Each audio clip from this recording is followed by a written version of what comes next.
किसने सोचा था कि एक साधारण सा कागज का पंखा जैकल के हाथों में आते ही ब्रिटेन के राष्ट्रपति को मारने का सबसे बड़ा हथियार बन जाएगा। इस बार जैकल सिर्फ बंदूक और गोली ही नहीं बल्कि कागज का एक छोटा सा पंखा भी साथ लाया था। जैकल ने राष्ट्रपति के आने से पहले प्रैक्टिस के लिए एक गोली चलाई। गोली 50 सेंटीमीटर दूर गिरी, जो जैकल जैसे स्नाइपर के लिए बहुत खराब बात थी। उसने जल्दी से अपने मन को शांत किया और दोबारा गोली चलाई। इस बार निशाना सही लगा और गोली राष्ट्रपति को चीरते हुए निकल गई। वह वहीं ढेर हो गया। तभी जैकल ने धीरे धीरे बंदूक खोली, उसे सूटकेस में रखा और कमरे में बिस्तर के नीचे बम लगा दिया। फिर बाहर निकलते समय उसने फायर अलार्म बजा दिया ताकि पुलिस वहां पहुंचे। पार्किंग में पहुंचकर उसने सूटकेस निकाला और दूसरी ऑडी कार में रख दिया। इसके बाद वह पहले से तैयार कार में सवार होकर तेजी से भाग गया। इस तरह वह चुपके से गायब हो गया। जब पुलिस उस बिल्डिंग में पहुंची तो खतरनाक ब्लास्ट हो गया और सारे सबूत भी उसी के साथ नष्ट हो गए। गैरेज की कार भी ब्लास्ट हो गई थी ताकि कोई निशान न बचे। यही एक टॉप स्नाइपर का तरीका था। लेकिन राष्ट्रपति की हत्या के बाद भागना इतना आसान नहीं था। जैकल ने पुलिस के शक से बचने के लिए शतरंज के खिलाड़ी का रूप ले लिया और शतरंज का सेट भी खरीद लिया ताकि पुलिस का ध्यान भटक सके। दूसरी तरफ पुलिस ने राष्ट्रपति के हत्यारे को ढूंढने के लिए बॉर्डर्स पर सख्त जांच शुरू कर दी थी। जैकल जब वहां पहुंचा तो उसने शांत रहकर कहा कि वह एक शतरंज खिलाड़ी है और एक गेम देखने आया है। पुलिस ने उसकी पहचान जांचने के बाद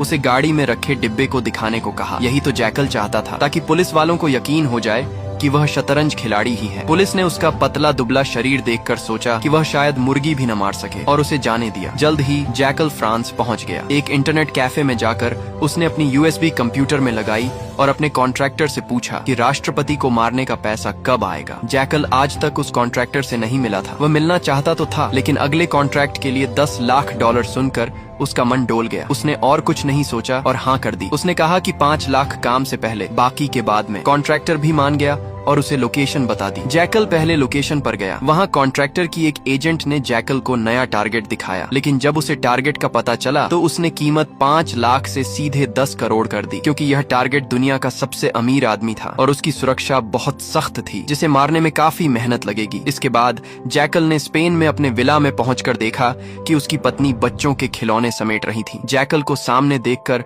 उसकी पत्नी का दुखी चेहरा एक मासूम मुस्कान में बदल गया। पत्नी को लगा कि वह अपनी बिजनेस ट्रिप से जल्दी लौट आया है, लेकिन उसे नहीं पता था कि उसका पति दुनिया का सबसे खतरनाक स्नाइपर है। जब उसकी पत्नी खाना बनाने गई, जैकल ने दरवाजा बंद किया और तिजोरी में अपनी बंदूक रख दी। फिर लैपटॉप पर कॉन्ट्रैक्टर से बात करने लगा। घर से निकलने के बाद उसे पता चला कि उसके स्पेन वाले विला में सब बदल गया है। उसकी पत्नी और ससुराल वालों ने उसका स्नाइपर वाला गुप्त कमरा ढूंढ लिया था, जहां कई देशों की करेंसी, नकली पासपोर्ट और एक पेशेवर मास्क रखा था। जैकल ये सब अपने फोन के सीसीटीवी में देख रहा था। उसकी पत्नी और ससुराल वाले हैरान थे। उसे डर था कि अगर उसके स्नाइपर वाले काम का पता उन लोगों को लगा तो उसकी पत्नी उसे छोड़ देगी। वह यही सोचते हुए गाड़ी चला रहा था कि अब वह अपनी पत्नी को कैसे समझाएगा।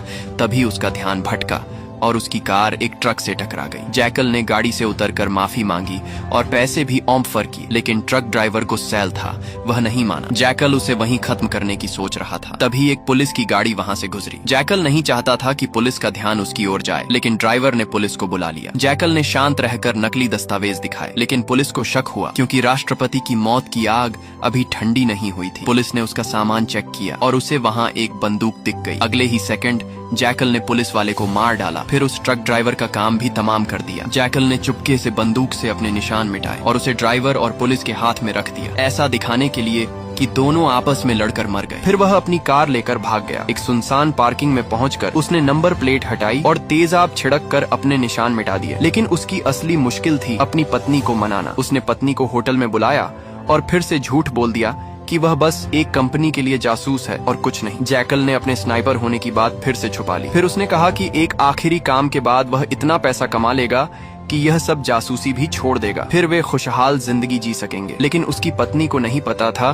कि अब वह जिस आदमी को मारने वाला था वह कोई आम इंसान नहीं था। वह दुनिया का सबसे अमीर आदमी चार्ल्स था, जो इतना अमीर था कि उसने पूरा का पूरा आइलैंड ही खरीद लिया और अपनी सुरक्षा के लिए वहीं पर रहता था। इस खतरनाक मिशन के लिए जैकल ने कॉन्ट्रैक्टर की उस एजेंट से फिर से मुलाकात की और इस बार 10 करोड़ रुपए मांगे, जिसके लिए वह मान गई। आधे पैसे मिलने के बाद वह हंगरी के एक पुराने कारखाने में पहुंचा, जहां उसने अपने भरोसेमंद मैकेनिक से मिशन के लिए खास हथियार तैयार करवाए। चार्ल्स 2 हफ्ते बाद एस्टोनिया में भाषण देने वाला था, जो जैकल का सबसे अच्छा मौका था, लेकिन वहां की सुरक्षा बहुत सख्त थी। मेटल डिटेक्टर ने उसका पर्स तक पकड़ लिया। इसीलिए जैकल ने एक खास ट्रिक का जूता बनाने की फरमाइश की, जिसमें स्नाइपर राइफल के हिस्से छुपाए जा सकते थे। ये जूता प्लास्टिक और हल्के धातु से बना था, ताकि वह लंगड़ाते हुए सिक्योरिटी चेक को पास कर सके। मैकेनिक ने 3D प्रिंटिंग से यह जूता बना दिया, जो सिर्फ एक बार इस्तेमाल के लिए था। जैकल इसे आजमाने के लिए उत्साहित था, लेकिन उसे नहीं पता था कि पिछले मिशन में ब्रिटेन के राष्ट्रपति की हत्या के मामले में ब्रिटिश जासूस उसका पीछा कर रहे थे। वे जैकल को ट्रैक करते करते हंगरी के उसी कारखाने तक पहुंच गए जहां जैकल बंदूक की टेस्टिंग कर रहा था, लेकिन किसी तरह वह वहां से भाग निकला। अब उसने एक खास तरह का सूट पहना, जिसमें उसने अपनी स्नाइपर राइफल फिट की। उसका टारगेट अब चार्ल्स था, जो अपने उस आइलैंड पर रहता था जहां 2 किलोमीटर के दायरे में कड़ी सुरक्षा थी। वहां किसी को मारने का तो दूर, कोई वहां भटक भी नहीं सकता था। लेकिन हमारा जैकल एक टॉप का स्नाइपर था। उसने देखा कि चार्ल्स हर सुबह समुद्र में तैरने के लिए आता है। उसने एक नाव किराए पर ली और नाव के मालिक को मार डाला। फिर समुद्र में स्नाइपिंग की तैयारी शुरू कर दी। बंदूक, गोली, स्टैंड, सब कुछ रेडी था, लेकिन समुद्र की लहरें इतनी भयंकर थीं कि निशाने को मुश्किल बना रही थीं। उसी रात जैकल ने एक खास बैलेंस मेंटेन करने वाला डिवाइस भी ढूंढ निकाला। अगले दिन बोट पर पहुंचकर उसने 4 गोलियां निकाली और पहली गोली से ही बिल्कुल सटीक निशाना लग गया। लेकिन तभी वहां एक ड्रोन आ गया। जैकल ने जल्दी से अपनी स्नाइपर को कपड़े से ढक दिया और मछली पकड़ने की एक्टिंग करने लगा। लेकिन सिक्योरिटी वालों को थोड़ा शक था,